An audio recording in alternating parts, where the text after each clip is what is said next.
Actually, we wanted David Goh to come and share a testimony. How many of you know David Goh? These guys have a great church in Bakersfield, and I was sitting at a table with him, I don't know, I think it was yesterday, all the days run together, and he was sharing with me just some testimony about transformation. And I told Bill, I said, man, we have to have him share this. Hey, we're in an incredible season of grace in Bakersfield, which is about 2 hours north of Los Angeles. And I just want to thank this house in particular. You guys have sown so much into our region. And I was telling Bill and Chris that they're papas to a move of the Spirit that is happening in our community. On June the 22nd, our church, the Garden Community Church, and the Vineyard Christian Fellowship of Bakersfield, and a Baptist church, Good Neighbor Church, and we were joined in by Grace Assembly of God. We decided to host in for a 4-day, we called it a God Encounter series of meetings, someone who we had met down in Brazil during a Randy Clark mission event down there, Pastor Lucas Sheridan from Houston, Texas.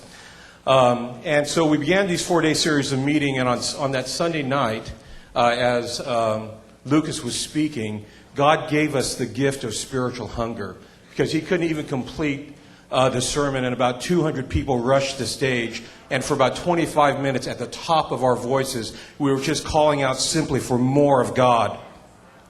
So we sort of looked at each other and said, well, we can't stop now, so we should extend a couple more days, and we just completed the 20th week of this 4-day meeting.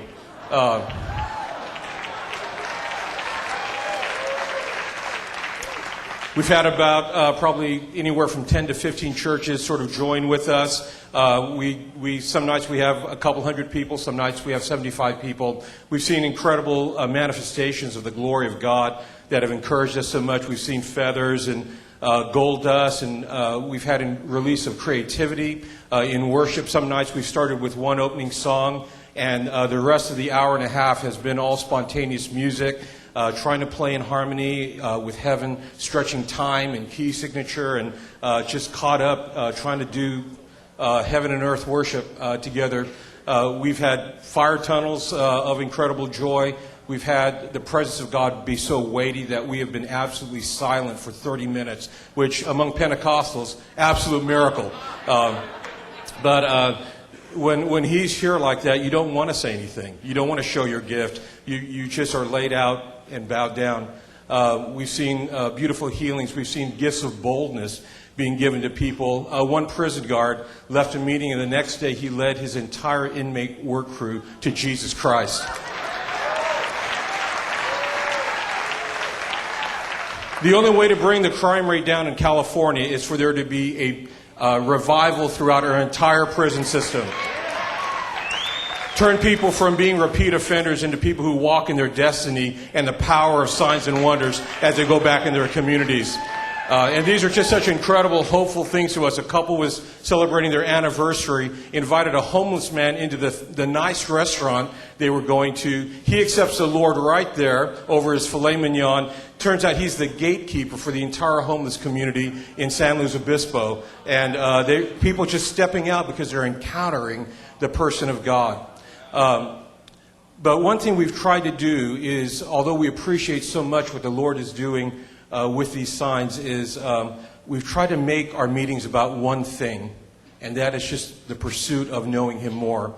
Mark DuPont swung by to sort of check it out because he had so many prophetic words for us about Bakersfield, and he encouraged us to focus on Psalm 132. He says God is wanting Bakersfield, and I believe your city, to be a resting place for His presence. David says there about the Lord that God has desired to make Zion His resting place and His habitation. And as we've invested in extravagant worship, we meet up to 4 nights a week. We have also seen something else happen, and that is Psalm 132 goes on. It says, the city in which God makes His resting place, He then says, I will abundantly bless her provision. I will satisfy her poor with bread. I will clothe her priests with salvations. Her saints will sing a new song of joy. I'll raise up a horn of authority, and I'll defeat your enemies. And as we've invested in extravagant worship, we have seen favor release on an effort of citywide transformation that's been going on in our region. For about the past 3 years, we've been quietly behind the scene networking in relationship people who God has called to full-time ministry in the government, in education, in the marketplace, in the media, in the arts. And we have a network of city council people, county supervisors, judges, the head of the high school district, the head of law enforcement, the head of emergency response, media anchors, and not as a public face, certainly not protesting anything, but building a relationship and saying, how has God assigned us to our place of influence in order to bring transformation to the most pressing needs of the city? We've been doing this for about 3 years, and slow going, busy people, but as we have invested in this worship, this extravagant worship, favor was released about 3 weeks ago. The nonprofit that is a part of the Garden Community Church called Garden Pathways, and another nonprofit which we partner closely with in the city called Stay Focused Ministries. We were given by our county nearly $1 million to engage in the prevention and intervention of gang violence in our community.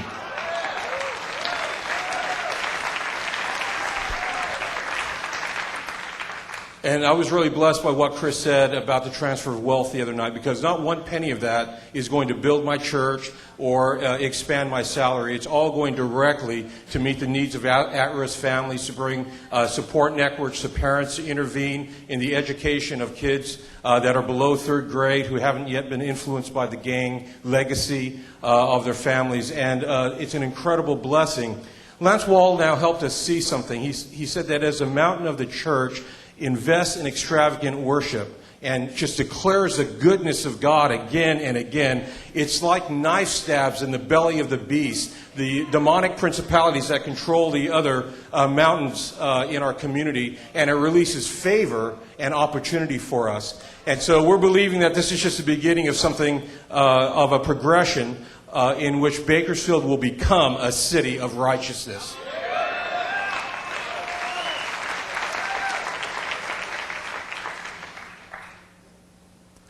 I just want to encourage you. I was telling the Lord, if I get a chance to speak, may just one other city hold on to the hope that they have. I want to encourage you not to underestimate the moments of hope and the new friends you make at an advance like this. I can trace so much of what has happened in our city to moments that I experienced here in this building. It was probably 7 years ago when Bill was telling the story about praying in Vacaville for a domino city, that hope in my heart, which had just been pretty much exhausted, was rekindled to believe for my city. I was wandering out in the parking lot trying to stay awake during the afternoon session on my cell phone. I ran into a guy named Lance. We struck up a friendship, and later he grows to become Dr. Lance Wall now of international recognition. But there was a friendship that we cultivated. You don't know who you just made friends with over dinner. The destiny they play in your life. I was standing back there in the corner probably 4 years ago, totally frustrated with trying to bring city unity by working with pastors. And I said, God, you've got to give me the blueprint. Probably 8 people walked around as at the end of the empowerment time that advanced, and they prayed blueprint over me in a week and a half. I had a complete download on how to apply the Seven Mountain Principle to our city. Evangelical churches in our community are practicing, without knowing it, the prophetic revelation of Lance Wall now.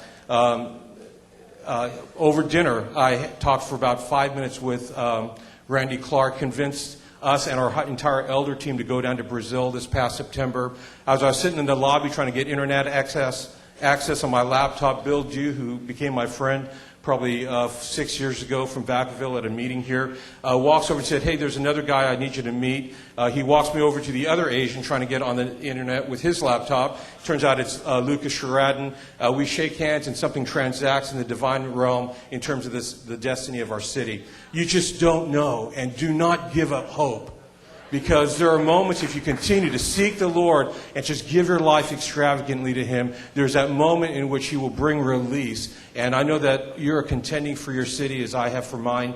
And the partnership together, we're going to see the glory of the Lord cover the earth, transforming city after city. I know we will not rest until we see the glory of the Lord fill the great valley of California from Redding in the south, north to Bakersfield in the south. We're hearing Stockton's on fire. I'm hearing of incredible political influence in the city of Fresno. God is at work in our communities, and may you just be encouraged by what He's doing in Bakersfield. God bless you guys.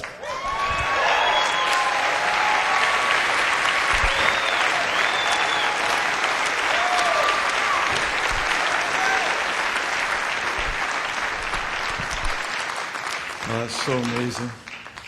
Thank you, David. Listen, we're going to take a moment to pray for Bakersfield. The Bible says to pray for rain in the day of latter rain.